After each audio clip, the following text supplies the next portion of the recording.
আসসালামু আলাইকুম রাহমাতুল্লাহি ওয়া বারাকাতুহু। সম্মানিত দর্শক মণ্ডলী, আজ খুবই গুরুত্বপূর্ণ একটি আমলের ব্যাপারে আলোচনা করব।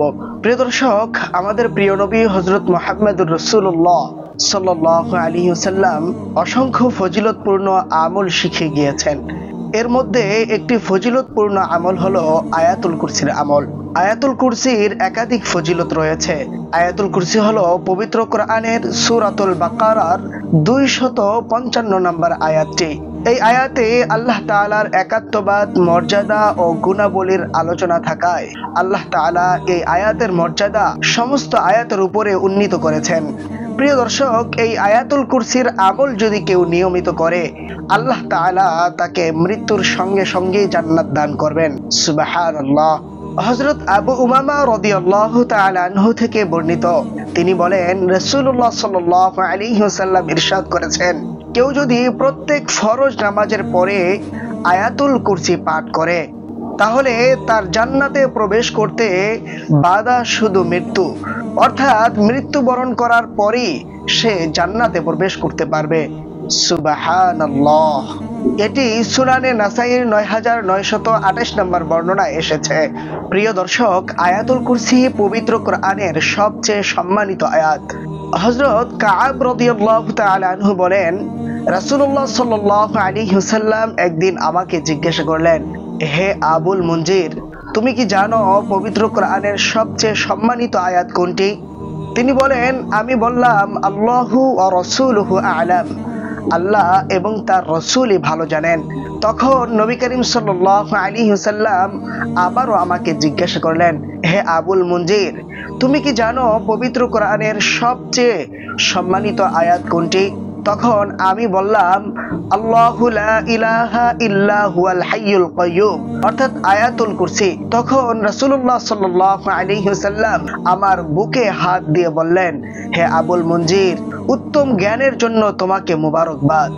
অন্য এক বর্ণনায় এসেছে, আল্লাহর নবী সাল্লাল্লাহু আলাইহি ওয়াসাল্লাম বলেছেন, ওই আল্লাহ তাআলার কসম করে বলছি যে আল্লাহর হাতে আমার প্রাণ, এই আয়াতুল কুরসির দুটি ঠোঁট এবং একটি জিহ্বা রয়েছে, যা দ্বারা সে সর্বদা আল্লাহ তাআলার পবিত্রতা বর্ণনা করে। সুবহানাল্লাহ।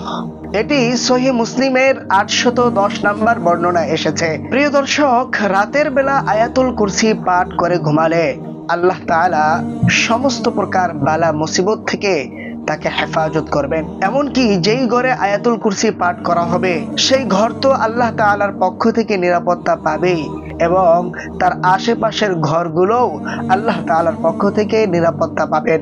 সহিহ বুখারী ও মুসলিম সহ হাদিসের অন্যান্য কিতাবে আয়াতুল কুরসির ফজিলত সম্পর্কে বিস্ময়কর একটা ঘটনা এসেছে। ঘটনাটি সংঘটিত হয়েছে হযরত আবু হুরায়রা রাদিয়াল্লাহু তাআলা আনহুর সঙ্গে, আর বর্ণনাও করেছেন তিনি বলেন, একবার রাসূলুল্লাহ সাল্লাল্লাহু আলাইহি ওয়াসাল্লাম আমাকে যাকাতের মাল পাহারা দেওয়ার জন্য নিযুক্ত করলেন। আমি রাতের বেলা যাকাতের মাল পাহারা দিচ্ছিলাম। এমন সময় আমি দেখলাম একটা বৃদ্ধ লোক এসে যাকাতের খেজুর থেকে খেজুর খাচ্ছে। আমি তাকে পাকড়াও করলাম আর বললাম যে আমি তোমাকে রাসূলুল্লাহ সাল্লাল্লাহু আলাইহি ওয়াসাল্লামের দরবারে হাজির করব, তোমার বিচার হবে, কেননা তুমি চুরি করেছো। সকালবেলা রাসূল সাল্লাল্লাহু আলাইহি ওয়াসাল্লাম তোমার কঠিন বিচার করবেন। তখন সেই চোর লোকটি আমাকে কাকুতি মিনতি করে বলতেছিল যে, দেখুন, আমি ক্ষুধার যাতনায় আমি কিছু না পেয়ে আজ চুরি করতে এসেছি, আমার ভুল হয়েছে, আপনি আমাকে ক্ষমা করে দিন, আমি আর কখনো আসবো না। এদিকে আল্লাহ তাআলা এই ঘটনা রাসূল সাল্লাল্লাহু আলাইহি ওয়াসাল্লামকে জানিয়ে দিয়েছেন। সকালবেলা রাসূলুল্লাহ সাল্লাল্লাহু আলাইহি ওয়াসাল্লাম হযরত আবু হুরায়রাকে বললেন, হে আবু হুরায়রা, তোমার বন্দির কি খবর? তখন আবু হুরায়রা রাদিয়াল্লাহু তাআলা আনহু তিনি বললেন, ইয়া রাসূলুল্লাহ, সে আমার কাছে খুব কাকুতি মিনতি করেছে এবং তার অসহায়ত্বের কথা বলেছে, তাই আমার দয়া হয়েছে, আমি তাকে ছেড়ে দিয়েছি। তখন রাসূল সাল্লাল্লাহু আলাইহি ওয়াসাল্লাম বললেন, হে আবু হুরায়রা, সে বড় মিথ্যাবাদী, সে তোমাকে মিথ্যা বলেছে, সে আবারও আসবে। হযরত আবু হুরায়রা রাদিয়াল্লাহু তাআলা আনহু বলেন, দ্বিতীয় রাতে আমি আবারও পাহারা দিচ্ছিলাম। এমন সময় আমি দেখলাম যে সেই লোক আবারও আসলো। এবার আমি তাকে ভালোভাবে পাকড়াও করলাম আর বললাম, আজকে তোমাকে অবশ্যই রাসূলের দরবারে হাজির করব, কেননা তোমাকে কালকে ছেড়ে দিয়েছি, আজ তুমি আবারও চুরি করতে এসেছো। তখন ওই লোকটি আবারও আবু হুরায়রা রাদিয়াল্লাহু তাআলা আনহুর কাছে কাকুতি মিনতি করছিল আর বলছিল, দেখুন আমি অসহায়, আমার পরিবার পরিজন সবাই না খেয়ে আছে, অসহায়ত্বের কারণে আজ আমি চুরি করতে এসেছি। তখন আবু হুরায়রার দয়া হয়ে যায়, তখন তিনি আবারও ছেড়ে দেন। রাসূল সাল্লাল্লাহু আলাইহি ওয়াসাল্লাম পরদিন সকালবেলা আবারও আবু হুরায়রাকে বললেন, হে আবু হুরায়রা, তোমার বন্দির কি খবর? তখন আবু হুরায়রা রাদিয়াল্লাহু তাআলা আনহু বললেন, ইয়া রাসূলুল্লাহ, সে তো তার নিজের অসহায়ত্ব এবং তার পরিবার পরিজনের অসহায়ত্বের কথা আমার কাছে তুলে ধরে, আমার দয়া হয় তাই আমি তাকে ছেড়ে দিয়েছি। রাসূল সাল্লাল্লাহু আলাইহি ওয়াসাল্লাম বললেন, হে আবু হুরায়রা, সে তোমাকে মিথ্যা বলেছে, সে আবারও আসবে। তৃতীয় রাতে আমি আবারও পাহারা দিচ্ছি। রাসূল সাল্লাল্লাহু আলাইহি ওয়াসাল্লামের কথা মতো চোর আবারও আসলো।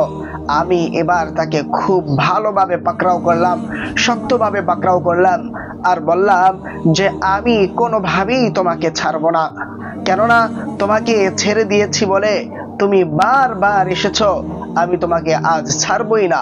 চোর যখন অবস্থা বেগতিক দেখেছে, চিন্তা করে দেখলো, আজ যদি আবু হুরায়রার কাছে কাকুতি মিনতি করি সে হয়তো আমাকে ছাড়বে না, তবে আমি অন্য একটা পদ্ধতি অবলম্বন করব।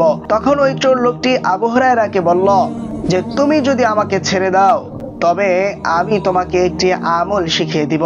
প্রিয় দর্শক, সাহাবায়ে কেরাম এমনিতেই আমলের প্রতি খুবই আগ্রহী ছিলেন। যখন আমলের কথা বলা হলো তখন আবু হুরায়রা বললেন, আচ্ছা বলো কোন আমল? তখন চোর লোকটি বলল, হে আবু হুরায়রা, তুমি যখন রাত্রিবেলা ঘুমাবে তখন আয়াতুল কুরসি পাঠ করে ঘুমাবে। আয়াতুল কুরসি পাঠ করে যদি তুমি ঘুমাও তাহলে তোমার নিরাপত্তা স্বয়ং আল্লাহ দিবেন। তোমার নিরাপত্তার জন্য আল্লাহ তাআলা একজন ফেরেশতা নিযুক্ত করে দিবেন, যেই ফেরেশতা সন্ধ্যা থেকে নিয়ে সকাল পর্যন্ত তোমার পাহারা দিবে এবং কোনো জিন শয়তান মানুষ শয়তান তোমার কোনো ক্ষতি করতে পারবে না। আবু হুরায়রা যখন তার থেকে এই আমল শুনল তখন আবু হুরায়রা তার কথা মতো তাকে ছেড়ে দিল। তৃতীয় দিন সকালবেলা রাসূল সাল্লাল্লাহু আলাইহি ওয়াসাল্লাম হযরত আবু হুরায়রাকে জিজ্ঞেস করলেন, হে আবু হুরায়রা, তোমার বন্দির কি খবর? তখন আবু হুরায়রা রাদিয়াল্লাহু তাআলা আনহু বললেন, ইয়া রাসূলুল্লাহ, সে আমাকে একটি আমল শিখিয়ে গিয়েছে, তাই আমি তাকে ছেড়ে দিয়েছি।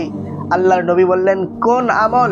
তখন তিনি বললেন, ইয়া রাসূলুল্লাহ, সে আমাকে বলেছে আমি যদি রাত্রিবেলা আয়াতুল কুরসি পাঠ করে ঘুমাই তবে আল্লাহ তাআলা আমার নিরাপত্তার জন্য একজন ফেরেশতা নিযুক্ত করবেন, যেই ফেরেশতা সকাল পর্যন্ত আমাকে পাহারা দিবে এবং আমাকে কোনো জিন শয়তান মানুষ শয়তান ক্ষতি করতে পারবে না। তখন আল্লাহর নবী সাল্লাল্লাহু আলাইহি ওয়াসাল্লাম আবু হুরায়রাকে ডেকে বললেন, হে আবু হুরায়রা, সে তোমাকে সত্যই বলেছে, যদিও সে মহা মিথ্যাবাদী। তখন রাসূল সাল্লাল্লাহু আলাইহি ওয়াসাল্লাম আবু হুরায়রাকে বললেন, হে আবু হুরায়রা, এই 3 রাত যাবত তোমার কাছে কে আসছিল তুমি কি জানো? তখন তিনি বললেন, আল্লাহু ওয়া রাসূলুহু আ'লাম, আল্লাহ এবং তার রাসূলই ভালো জানেন।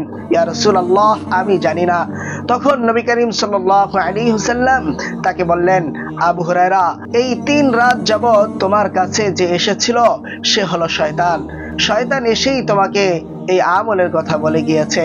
এবং রাসূল সাল্লাল্লাহু আলাইহি ওয়াসাল্লাম বললেন, হ্যাঁ, আয়াতুল কুরসির ফজিলত এমনই, কেউ যদি রাতে ঘুমের পূর্বে আয়াতুল কুরসি পাঠ করে তো আল্লাহ তাআলা তার নিরাপত্তার জন্য ফেরেশতা নিযুক্ত করে দেন। সুবহানাল্লাহ। প্রিয় দর্শক, এই দীর্ঘ হাদিসটি সহিহ বুখারীর 2311 নম্বর বর্ণনায় এসেছে। আর আমরা এই ঘটনা থেকে জানতে পারি যে কোন ব্যক্তি যদি রাত্রিবেলা আয়াতুল কুরসি পাঠ করে ঘুমায়, আল্লাহ তাআলা চোর ডাকাত এবং দুষ্ট জিনের ক্ষতি থেকে আল্লাহ তাকে রক্ষা করবেন। তার নিরাপত্তার জন্য আল্লাহ তাআলা ফেরেশতা নিযুক্ত করে দিবেন। সম্মানিত দর্শক শ্রোতা, আসুন এবার আমরা আয়াতুল কুরসি পাঠ করি। আউযু বিল্লাহি মিনাশ শাইতানির রাজীম। বিসমিল্লাহির রহমানির রহিম।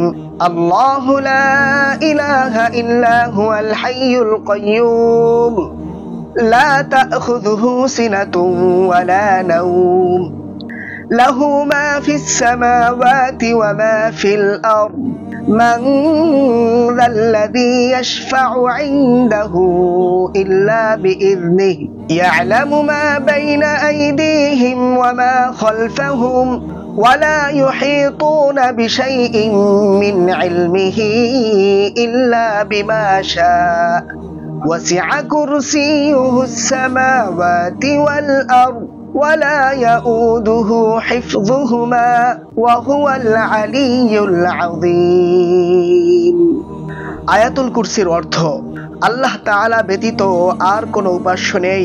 তিনি জীবন্ত, সব কিছুর ধারক বাহক।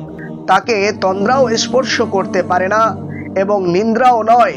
আসমান ও জমিনে যা কিছু রয়েছে সবই তার। কে আছে এমন যে সুপারিশ করবে তার কাছে তার অনুমতি ছাড়া? দৃষ্টির সামনে কিংবা পিছনে যা কিছু রয়েছে সে সবই তিনি জানেন। তার জ্ঞান সীমা থেকে তারা কোনো কিছুকেই পরিবেষ্টিত করতে পারে না, কিন্তু যতটুকু তিনি ইচ্ছা করেন।